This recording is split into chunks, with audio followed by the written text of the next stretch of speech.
Hello everyone guys, कैसे हैं आप लोग। उम्मीद करता हूँ सब बढ़िया होंगे। So guys once again welcome back to our channel invest top right. और गाइस आज की वीडियो में बेसिकली हम लोग बात करने वाले एक ऐसे स्टॉक के ऊपर जो कि बहुत ही पीटा हुआ स्टॉक है गाइस। अभी तक इसने परफॉर्म बिल्कुल भी नहीं किया है साल 2022 की अगर बात करें तो, या फिर अगर आप बात करते हैं साल 2021 की भी तो वहां भी इसने परफॉर्मेंस नहीं दिया था। लेकिन गाइस आने वाले दिन में उम्मीद है कि ये स्टॉक थोड़ा सा अच्छा परफॉर्म करके दे सकता है आपको in term of stock performance की मैं बात करूं तो, क्योंकि गाइस इस कंपनी के जो बोर्ड है उसने अप्रूवल दिया है फंड रेजिंग का, और जो शेयर प्राइस तय किया गया है वो है आपका 13 रुपए 30 पैसे, मोटा मोटी 13.5 रुपए के आसपास का शेयर प्राइस तय किया गया है फंड रेजिंग के लिए। और ये प्राइस देखे तो गाइस करंट प्राइस है मोटा मोटी 30-35% के आसपास में ऊपर दिख रहा है, तो एटलीस्ट 2 से 3 महीने में ये 13 रुपए 30 पैसे तो दिखा ही सकता है। जी हाँ दोस्तों, आपने बिल्कुल सही अनुमान लगाया, मैं बात कर रहा हूँ वोडाफोन आइडिया का। तो गाइस आज के इस वीडियो में बेसिकली हम लोग इसी स्टॉक के ऊपर बात करने वाले हैं। और गाइस सबसे पहले देखेंगे फंडामेंटल एनालिसिस, फिर देखेंगे इसकी news relating to capital raising, फिर देखेंगे इसकी update related to total subscriber base, मतलब कंपनी के पास कितना सब्सक्राइबर बेस अगर आप इसको कंपेयर करते हैं भारतीय एयरटेल से या फिर रिलायंस जियो से। And eight the and guys बात करेंगे टारगेट प्राइस की, जो डिफरेंट ब्रोकरेज हाउस है वो क्या टारगेट प्राइस दे रही है। सबसे मैक्सिमम टारगेट प्राइस है गाइस वो 18 रुपीज के आसपास में जा रहा है। तो देखते हैं गाइस कि जो 18 रुपीज का टारगेट दिया गया है इस टारगेट को अचीव कर पाएंगे वोडाफोन आइडिया के जो स्टॉक है वो, या फिर नहीं कर पाएगा। और गाइस फंडामेंटल के बेसिस पे ये भी जानने की कोशिश करेंगे कि ये जो स्टॉक है क्या मल्टीबैगर साबित हो सकता है, क्योंकि अभी 10 रुपए के आसपास में मिल रहा है। और गाइस अगर फॉर्च्यून इस कंपनी को अगर फेवर कर देता है तो गाइस ये 10 रुपए का स्टॉक मिल रहा है आपको, ये 100 रुपए कब हो जाएगा आपको बिल्कुल भी पता नहीं चलेगा। क्योंकि गाइस आपको पता है कि वोडाफोन आइडिया का जो शेयर्स है वो कितना ज्यादा वोलेटाइल है। अगर पॉजिटिव साइड में इंपैक्ट दिया तो गाइस ये बहुत ही जल्दी भाग सकता है और बहुत हाई स्पीड से भाग सकता है। तो गाइस बात करेंगे डिटेल में फंडामेंटल एनालिसिस का, और जैसे मैंने बताया बाकी चीजें उसके ऊपर भी। तो वीडियो में आगे बढ़ने से पहले गाइस आपको फटाफट एक काम करना है, वीडियो को लाइक कर देना है। चैनल अभी तक आपने सब्सक्राइब नहीं किया तो चैनल को भी सब्सक्राइब कर लीजिए गाइस, और नोटिफिकेशन बेल ऑन करके ऑल पे क्लिक कर लीजिए ताकि जितने भी आने वाले इंटरेस्टिंग एंड इंपॉर्टेंट वीडियोज है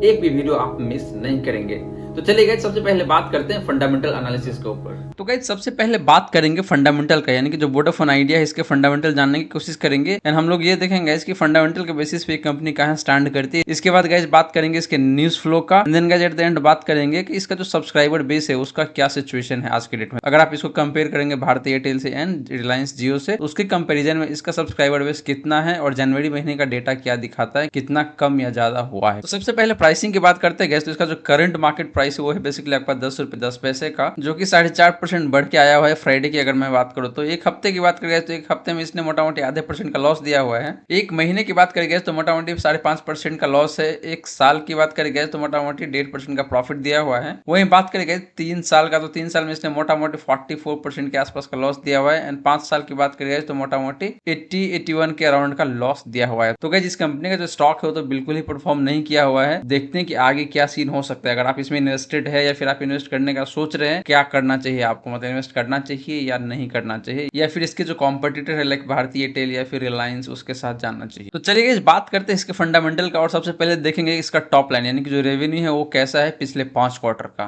तो गाइस बात करें रेवेन्यू का पिछले 5 क्वार्टर को, तो यहाँ पे आपको दिख रहा है कि दिसंबर 2021 में जो इसका जो रेवेन्यू था वो था आपका 10,894 करोड़ का। मार्च 2021 में गिर के आ गया था आपका 9,608 करोड़ का। जून 2021 में देखे तो 9,152 करोड़। सितंबर 2021 में देखे तो गाइस 9,406 करोड़ का। एंड बात करेंगे लेटेस्ट क्वार्टर यानी कि दिसंबर 2021 का, तो यहाँ पे 9,717 करोड़ का रेवेन्यू दिख रहा है, जो कि पिछले 4 क्वार्टर में सबसे बेस्ट है। यानी कि पिछले 4 क्वार्टर को कंपेयर करके देखे गए तो लेटेस्ट क्वार्टर का जो परफॉर्मेंस है बेसिकली टॉप लाइन की अगर मैं बात करूं तो बेहतर दिख रहा है। तो गाइस ये तो बात रही इसका टॉप लाइन का। अब बात करते हैं गाइस EBITDA लेवल पे कैसा सीन है यहाँ पे। तो गाइस EBITDA में भी अगर हम पिछले 5 क्वार्टर की बात करें तो दिसंबर 2020 में इसके पास 159 करोड़ का पॉजिटिव EBITDA था, जो कि मार्च 2021 में गाइस घट के -2,376 करोड़ का हो गया था। वहीं गाइस बात करें जून 2021 का, तो यहाँ पे जो नेगेटिव EBITDA है वो है आपका 2,251 करोड़ का। बात करें सितंबर 2021 का, तो यहाँ पे जो EBITDA लॉस था गाइस वो था आपका 2,046 करोड़ का। एंड बात करें गाइस करंट क्वार्टर यानी कि दिसंबर 2021 का, तो यहाँ पे जो EBITDA लॉस है गाइस वो है आपका 1936 करोड़ का। तो गाइस पिछले 4 क्वार्टर की बात करूं मैं तो सबसे बेहतर आपको दिख रहा है दिसंबर 2021 क्वार्टर, क्योंकि दिसंबर 2021 क्वार्टर में अगर देखें तो EBITDA लॉस सबसे कम है अगर आप पिछले 4 क्वार्टर को कंपेयर करते हैं। बट गाइस अगर आप इसको कंपेयर करेंगे दिसंबर 2020 क्वार्टर से तो वहां से तो कम है, क्योंकि वहां पे पॉजिटिव EBITDA था और दिसंबर 2021 में देखें तो यहाँ पे नेगेटिव EBITDA है। बट गाइस जैसे मैंने बताया कि पिछले 4 क्वार्टर में सबसे बेस्ट क्वार्टर आपका दिसंबर 2021 का है, और होपफुली जो आने वाला क्वार्टर है यानी कि मार्च 2022 का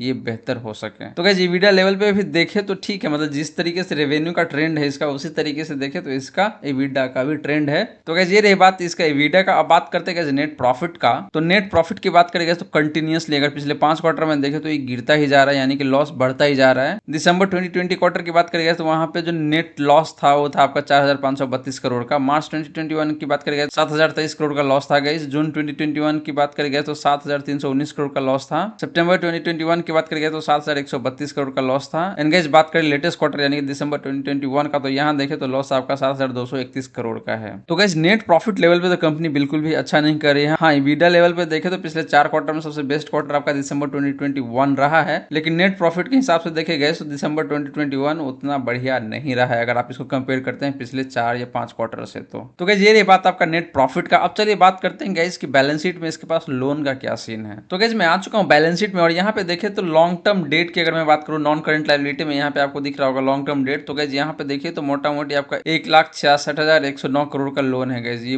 बहुत ही ह्यूज अमाउंट है गाइस। और गाइस ये लोन तो है ही, इसके साथ साथ गाइस इसके पास जो गवर्नमेंट की जो एडीआर ड्यूज है वो भी पे करना है। तो गाइस आने वाला समय इस कंपनी के लिए बहुत ही ज्यादा डिफिकल्ट होने वाला है, क्योंकि जो सबसे पहले तो लोन पे करना है, उसके बाद जो गवर्नमेंट का ड्यूज है वो पे करना है, तो कहां से पे करेगी कंपनी। तो गाइस ये तो बात रहे लोन का। देखते हैं कि इसके पास इन्वेस्टमेंट वगैरह कुछ है भी या नहीं है। तो गाइस बात करें इन्वेस्टमेंट का, तो यहाँ पे लॉन्ग टर्म इन्वेस्टमेंट दिख रहा है आपका मोटा मोटी 8,925 करोड़ का। तो गाइस यहाँ पे मोटा मोटी 9,000 के आसपास का इन्वेस्टमेंट भी है। कैश की बात करें तो कंपनी के पास cash and short term investment देखे तो मोटा मोटी 2,352 करोड़ के आसपास में है। लॉन्ग टर्म इन्वेस्टमेंट जैसे हमने बात किया मोटा मोटी 9,000 करोड़ के आसपास में है। तो गाइस इससे कुछ होने वाला तो है नहीं, क्योंकि सिर्फ ये 2,300 करोड़ ये हो गया आपका, 9,000 करोड़ हो गया। मोटा मोटी देखेगा तो इसके पास 11,000 करोड़ के आसपास का इन्वेस्टमेंट प्लस कैश पड़ा हुआ है, जो कि सफिशिएंट बिल्कुल भी नहीं है। यानी गाइस आगे चल के मैं आपको ये भी बताऊंगा कि इस कंपनी ने अभी कैपिटल रेज किया है अपने प्रोमोटर से, तो क्या वो जो कैपिटल रेज किया वो सफिशिएंट होगा या नहीं होगा, तो उसके बारे में भी मैं बात करूंगा। तो गाइस ये रही बात आपका लोन का, कैश का एंड इन्वेस्टमेंट का। अब बात करते हैं गैस की कंपनी कैश फ्लो कैसे जनरेट कर पा रही है। तो गैस यहाँ पे देखें तो cash flow from operating activities ठीक है, मतलब 8,421 करोड़ के आसपास का है। And cash flow from investing activities देखे गए तो मोटा मोटी आपका 3,600 करोड़ के आसपास का माइनस में दिख रहा है। Similarly cash flow from financing activities देखे गए तो यहाँ भी मोटा मोटी 5,000 करोड़ का नेगेटिव कैश फ्लो दिख रहा है, मतलब आउटफ्लो हुआ है। तो गैस आपको cash flow from investing activities and cash flow from financing activities को ज्यादा ध्यान देना नहीं है, आपको मेन फोकस करना है cash flow from operating activities पे। अगर यहाँ पे company positive cash flow generate कर पा रही है तो गैस ठीक है, लेकिन गैस कंपनी जितना कैश फ्लो जनरेट कर पा रही है ये कैश सफिशिएंट नहीं है कंपनी के लिए, क्योंकि कंपनी के पास इतना सारा लोन पड़ा हुआ है, प्लस गवर्नमेंट का जो ड्यूज है वो भी है। मतलब बहुत सारा पैसे चाहिए कंपनी को सर्वाइव करने के लिए, जो कि कंपनी के पास कहीं से आता हुआ दिख नहीं रहा है। तो गैस ये रही बात इस कंपनी के कैश फ्लो का, जो कि ठीक है, मतलब cash flow from operating activities देखे तो पॉजिटिव कैश फ्लो जनरेट कर पा रही है, जो कि अच्छी बात है। लेकिन जैसे मैंने बताया कि जितना कैश फ्लो जनरेट कर पा रही है वो कैश फ्लो सफिशिएंट नहीं है कंपनी को सर्वाइव करने के लिए। अब चलिए गाइस बात करते हैं कि कंपनी का शेयर होल्डिंग पैटर्न कैसा है। तो गाइस जब बात करें शेयर होल्डिंग पैटर्न का, तो जो लेटेस्ट डेटा है दिसंबर 2021 का, उसके अकॉर्डिंग देखे तो प्रोमोटर के पास मोटा मोटी 72% का होल्डिंग है। रिटेल एंड अदर के पास देखे गए तो मोटा मोटी 22.39%। FII यानी कि फॉरेन इंस्टीट्यूशन के पास देखे गए तो 4.2%। एंड गाइस बात करें म्यूचुअल फंड का, तो म्यूचुअल फंड के पास देखे तो आपका 1.03% का होल्डिंग है। अब देखते हैं गाइस कि म्यूचुअल फंड में कौन कौन से म्यूचुअल फंड है जिसने इन्वेस्ट किया हुआ है इस स्टॉक में। तो यहाँ पे आपको दिख रहा है DSP arbitrage fund direct growth 3.49%, Kotak equity saving fund direct growth 2.31%, Edelweiss arbitrage fund direct growth 0.74% and DSP dynamic asset allocation fund direct growth 0.64%। तो गाइस कुछ एक म्यूचुअल फंड है जिसने इन्वेस्ट किया हुआ है, जिसका टोटल होल्डिंग देखे तो आपको 1.03% है। एंड जैसे हमने बात किया जो FII यानी कि जो फॉरेन इंस्टीट्यूशन है उसके पास 4.2% का होल्डिंग है। तो गाइस शेयर होल्डिंग पैटर्न के हिसाब से देखे तो ठीक है, मतलब रिटेल के पास बहुत ज्यादा नहीं है, जो कि अच्छी बात है। इंस्टीट्यूशन के पास है एंड प्लस जो प्रमोटर है उसके पास है, जो कि काफी पॉजिटिव बात है। तो in term of share holding pattern देखे गए तो कहीं कोई दिक्कत वाली बात नहीं है यहाँ पे। अब चलिए गाइस बात करते हैं कि वोडाफोन आइडिया का न्यूज फ्लो क्या है बेसिकली, मतलब क्या न्यूज आया। अभी 31 मार्च को न्यूज आया था कि कंपनी कैपिटल रेज कर रही है अपने प्रमोटर से। तो देखते हैं कितना कैपिटल रेज कर रही है और कौन कौन से प्रमोटर है इनके जिससे रेज कर रहे हैं लोग। तो मैं आ चुका हूँ यहाँ पे द इकोनॉमिक्स टाइम्स के पेज पे। यहाँ पे आपको साफ साफ दिख रहा है कि Vodafone idea board approves raising 4,500 crore from 3 promoters। तो गाइस यहाँ पे हम लोग थोड़ा डिटेल में पढ़ते हैं। Vodafone idea on Thursday said it's board has approved raising of 4,500 crore by allotting around 33 crore equity shares to 3 promoters और promoter group entities at 13.3, यानी कि इसका जो करंट मार्केट प्राइस है गैस 10 रुपए के आसपास में, उससे देखे तो मोटा मोटी 3-3.5 रुपए ऊपर के प्राइस पे कैपिटल रेज किया है, जो कि अच्छी बात है स्टॉक के लिए। तो शॉर्ट टर्म में देखे गैस 13-13.5 रुपए के आसपास में जा सकता है सेंटीमेंट के हिसाब से देखे तो। अब देखते हैं गैस कि कौन कौन से प्रोमोटर है जिससे ये कैपिटल रेज करने के सोच रहे हैं। तो गैस यहाँ पे आपको दिख रहा है कि euro Pacific securities limited, prime metal limited, Oriana investment PT limited. तो गैस ये प्रोमोटर ग्रुप है, ये बेसिकली प्रोमोटर नहीं है लेकिन प्रोमोटर ग्रुप में ही आता है। इन तीनों एंटिटी से गैस ये लोग कैपिटल रेज करेंगे 4,500 करोड़ के आसपास में। तो गैस यहाँ पे देखें तो वोडाफोन आइडिया जो कैपिटल रेज कर रही है 4,500 करोड़ के आसपास में अपने प्रोमोटर से। तो गैस ये जो अमाउंट है ये सफिशिएंट नहीं है, क्योंकि गैस इस कंपनी के पास देखें तो ऑलरेडी आपका 1,66,000-65,000 करोड़ के आसपास का डेट पड़ा हुआ है, प्लस गवर्नमेंट को जो एडीआर ड्यूज पे करना है वो अलग है कि 4,500 करोड़ तो बहुत ही कम हो जाता है गैस, ये सफिशिएंट अमाउंट बिल्कुल भी नहीं है। बट गैस हाँ, जो कैपिटल रेज कर रहे हैं वोडाफोन आइडिया वो 13 रुपए 30 पैसे के शेयर प्राइस पे रेज कर रहे हैं। तो गैस शॉर्ट टर्म में ये हो सकता है कि जो अभी 10 रुपए के आसपास में जो प्राइस चल रहा है ये 13 रुपए के आसपास में जा सकता है। तो शॉर्ट टर्म के हिसाब से आप प्ले कर सकते हैं। तो ये तो बात रही इसका कैपिटल रेजिंग का। अब बात करते हैं गैस कि इसका जो सब्सक्राइबर बेस है उसका क्या सिचुएशन है अगर आप कंपेयर करते हैं भारतीय एयरटेल से एंड रिलायंस जियो से। एंड इसके बाद बात करेंगे गैस कि जो ब्रोकरेज हाउस है वो कितना टारगेट दे रहा है इस कंपनी, मतलब नेक्स्ट 1 ईयर में देखें तो कितना का टारगेट दे रहे हैं। तो पहले बात करते हैं गैस कि इस कंपनी के पास सब्सक्राइबर बेस कितना है अगर कंपेयर करते हैं आप भारतीय एयरटेल से एंड रिलायंस जियो से। तो गैस यहाँ पे मैं बिल्कुल एक टेबलेट फॉर्मेट में बना के रखा हुआ है। गैस ये जो डेटा है बेसिकली मैं मिंट से उठाया हुआ है, जो मिंट न्यूज़पेपर है वहां से उठाया हुआ है। तो उसके अकॉर्डिंग अगर देखें तो gas total subscriber base at December end 2021 यानी कि दिसंबर 2021 में देखे तो कितना सब्सक्राइबर बेस था तीनों कंपनी के पास। तो भारतीय एयरटेल के पास देखे गए तो 355.7 मिलियन का था, रिलायंस जियो के पास देखे गए तो 418.7 मिलियन, वोडाफोन के पास देखे गए तो 265.5 मिलियन। जनवरी 2022 के एंड की बात करें गए तो यहाँ पे देखे तो भारतीय एयरटेल के पास बढ़ के हो गया है 365.4 मिलियन, रिलायंस जियो के पास देखे तो आपका घट के हो गया है 406.3 मिलियन, एंड वोडाफोन आइडिया की बात करें तो ये भी घट के आपका हो गया है 265.1 मिलियन का। तो गैस सब्सक्राइबर गेन या लॉस की बात करें तो भारतीय एयरटेल ने गेन किया है 9.7 मिलियन, मोटामोटी देखे तो 10 मिलियन के आसपास में, यानी कि 1 करोड़ सब्सक्राइबर गेन हुआ है भारतीय एयरटेल को। वहीं रिलायंस जियो की बात करें गए तो ये 12.5 मिलियन, मोटामोटी देखे तो 1 करोड़ 24 लाख के आसपास में सब्सक्राइबर इसने लूज किया है। एंड वोडाफोन आइडिया की बात करें गए तो ये मोटामोटी 0.4 मिलियन यानी कि देखे तो 4 लाख के आसपास का सब्सक्राइबर इसने भी लूज किया हुआ है। तो ये तो बात रही सब्सक्राइबर गेन करने का या फिर लूज करने का। इस सेंस में भी देखे गए तो वोडाफोन आइडिया सब्सक्राइबर लूज ही कर रहा है। हाँ, लूज करने का जो रेट है वो कम है अगर आप कंपेयर करेंगे रिलायंस जियो से। अब चलिए गाइस बात करते हैं कि जो डिफरेंट ब्रोकरेज हाउस है वो क्या टारगेट प्राइस दे रही है इस कंपनी के स्टॉक को। तो गाइस यहाँ पे सबसे जो लेटेस्ट रिपोर्ट है वो है आपका जियोजीत बीएनपी पारिवास का। तो इसने 8 फरवरी 2022 को जो रिपोर्ट रिलीज किया था 12 रुपए का टारगेट दे रहा है। तो जो इसका जो अभी इशू प्राइस है बेसिकली ये जो कैपिटल रेज करने जा रहा है 13 रुपए 30 पैसे में, तो उसी के आसपास में है। तो गाइस मेरा भी ये मानना है कि ये मोटा मोटी 13-13.5 रुपए के आसपास में जा सकता है शॉर्ट टर्म में। वहीं बाकी ब्रोकरेज हाउस की बात करें तो आईसीआईसी सिक्योरिटी यहाँ पे बेसिकली देखे तो 12 रुपए का टारगेट दे रहा है और इसका जो रिपोर्ट डेट है वो है आपका 25 जनवरी का। मोतीलाल ओसवाल ने गाइस बेसिकली 11 रुपए का टारगेट दिया हुआ है, वो भी 24 जनवरी 2022 को।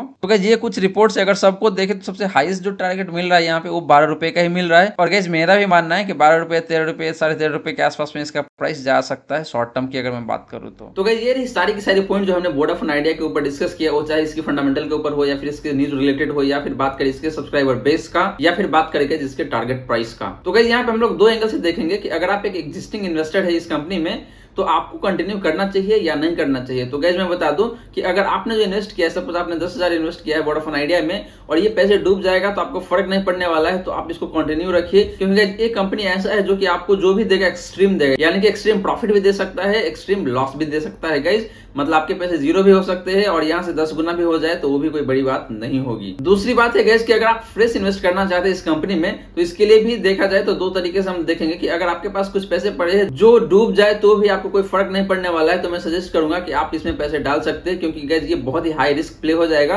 और जैसे मैंने बताया कि ये एक्सट्रीम सिचुएशन हो सकता है आपके लिए कि आपको बहुत ज्यादा प्रॉफिट भी दे दे या फिर बहुत ज्यादा लॉस भी दे सकता है, तो इस तरीके से आपको प्ले करना है। एंड गाइस इसका जो मैक्सिमम टारगेट प्राइस जो आ रहा है वो 18 रुपीज के आसपास में आ रहा है, जो कि देखें करंट प्राइस से तो मोटा मोटी 80% अपसाइड है।